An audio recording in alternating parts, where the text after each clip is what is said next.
I want to take just a quick moment and show you a very cool technique for helping you along as you are creating your selections here inside Photoshop. So we're going to take sort of a slight digression here, if you will. And I think what I'll do is I'm going to zoom in on one of the other washers that I have inside my pile of junk here, this washer here. And earlier you saw how to select an object like this using the elliptical marquee tool. Let's go back to that tool just for a second. And here's a trick that I want to show you. What I'm going to do here is I'm going to make a very sloppy selection. I'm not going to be very accurate at all. Something like this, right? And earlier you might have started to get a little bit frustrated when you were trying to select your washer, because it is tough trying to get a perfect selection. And I said earlier that you might have to take a couple of runs at it until you get a perfect selection. What I'd like you to do is purposefully make a sloppy selection like I've done here, because there's a very, very cool command inside Photoshop that's going to allow us to adjust our selections.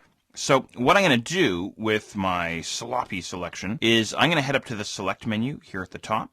And then down towards the bottom of this menu, we have a command called Transform Selection. Go ahead and choose this guy. Now, as soon as I choose Transform Selection, what I get is this rectangular bounding box showing up around my marching ants. And you'll notice this guy's very similar to the crop tool, and as a matter of fact, he works in a very similar way. So I have these grab handles on the sides and in the corners, this kind of thing. And as I drag on these little handles here, you can see the marching ants, the selection inside the frame is adjusting. So all of a sudden, what I can do is I can adjust my selection to be exactly the way I need it. And you're probably sitting there going, well, why didn't you show me this, 5 minutes ago kind of thing. But anyway, I wanted to show you some of the other tricks there, the space bar and some of the other tricks there. So look at that. Perfect selection. Absolutely perfect. So come in here, you throw on a sloppy selection, you head into the select menu and then transform selection. And then you simply